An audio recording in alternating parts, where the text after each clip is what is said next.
Most people think of an attic as dead space above the ceiling, nothing more than a place to store boxes. In an old northern farmhouse, the attic was part of the heating system, whether the family that built the house thought of it that way or not. Seal it the wrong way, and the house loses heat all winter long without anyone realizing why. Here is what those builders understood that a lot of modern construction quietly ignores, and once you know it, you can check your own attic this afternoon and start fixing it yourself, without ever calling a contractor. Many farmhouse attics were never meant to be comfortable, walkable space at all.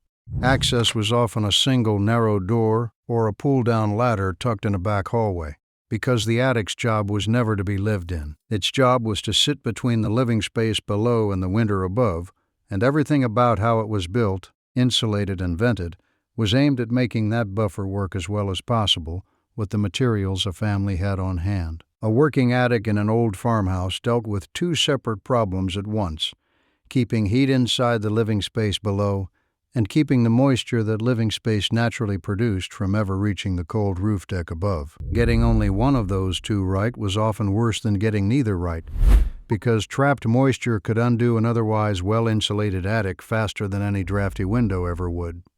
Heat rises, and in a poorly managed attic, it keeps rising straight through the ceiling below, through insulation that has thinned and settled over decades, and out through the roof deck, taking a meaningful share of a home's winter heating budget with it every single day.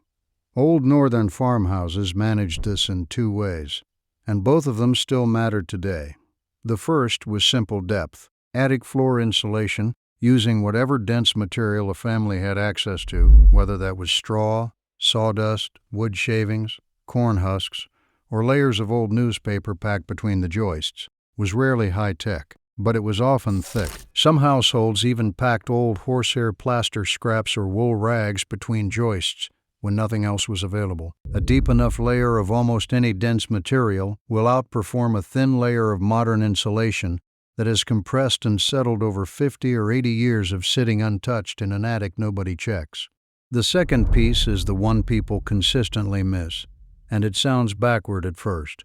The goal was never a completely sealed attic. It was controlled ventilation, allowing slow air movement through gaps at the soffits, low along the eaves, and out through a ridge or gable vent up high. In winter, that sounds like it should waste heat. It does not, because a tightly sealed attic traps moisture rising up from the living space below, whether from cooking, bathing, or simply people breathing in a closed house. That moisture condenses the moment it touches the cold underside of the roof deck, soaks into the insulation below it, and ruins that insulation's ability to slow heat loss at all, turning what looked like an insulation problem into a much more expensive mold and rot problem within a handful of seasons. Getting the balance wrong shows up differently depending on which side of the mistake a house falls on. Too little insulation with plenty of ventilation simply lets heat escape freely, a straightforward and visible waste that shows up immediately as a high heating bill. Too much sealing without enough ventilation is more dangerous precisely because it hides. The heat loss slows down, the bill looks better for a season or two, and the moisture damage building up in the dark, unseen space above the ceiling does not announce itself until insulation is already ruined and framing has already begun to rot.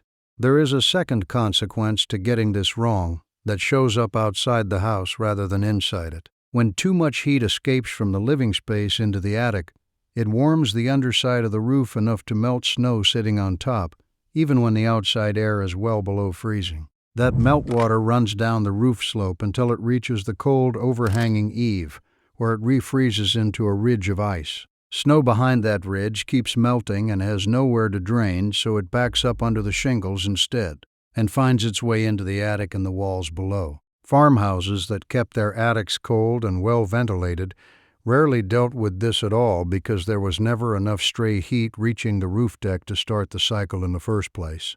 Some families addressed the moisture side of the problem even more directly, laying down heavier building paper or even old canvas beneath the insulation, on the warm side, facing the living space, to slow moisture from the rooms below from ever reaching the insulation layer at all.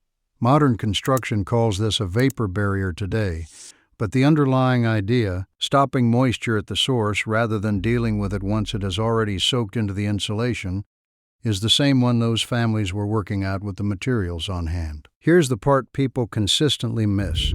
The vapor barrier and the ventilation are not the same fix.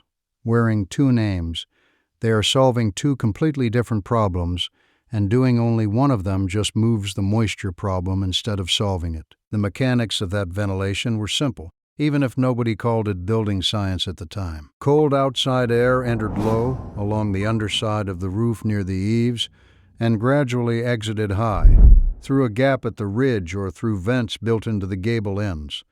That slow, continuous movement of cold air kept the entire underside of the roof deck close to the outdoor temperature, which meant snow on the roof stayed frozen instead of partially melting. And any moisture that did creep upward from the house below had somewhere to go instead of settling permanently into the insulation. The old farmhouses, still standing, still dry, and still warm a century later, almost universally got this balance right without any modern building science to guide them. They insulated the attic floor heavily, but they let the space above it breathe. Here is where people get it backward, almost every time. They assume the tightest possible seal saves the most heat. It does not.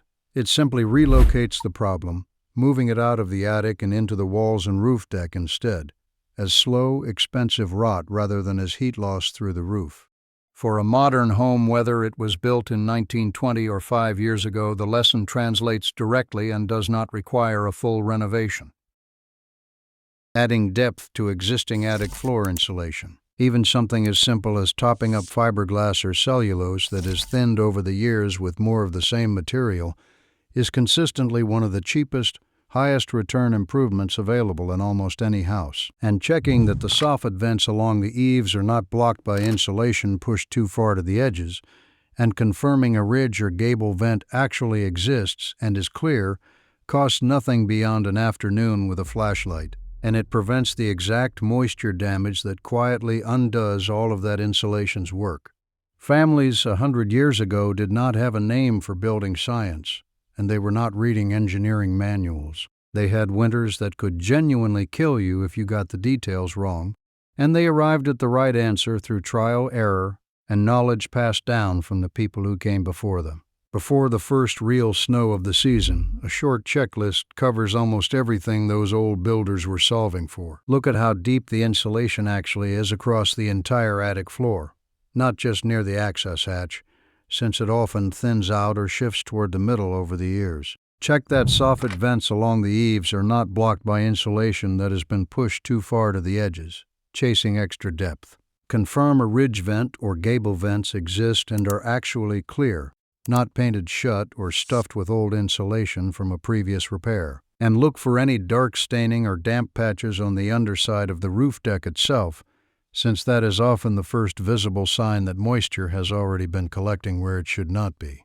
Taken together, these checks cost nothing but time, and they catch almost every version of this problem before it becomes an expensive one. A house that passes all four, adequate depth, clear soffits, a working ridge or gable vent, and a dry roof deck with no staining is very likely doing exactly what those old farmhouses were built to do, whether anyone living there today has ever thought about it in those terms.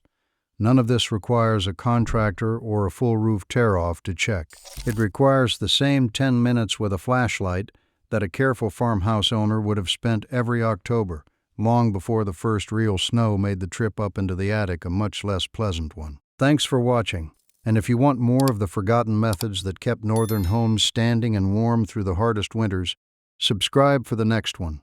There is another spot in most old houses that gets missed just as often as the attic does, and it is just as cheap to fix once you know where to look. Have you ever climbed into your own attic and found mold, damp insulation, or rot you did not expect? Tell me what you found below. That is exactly the kind of thing I want to cover next.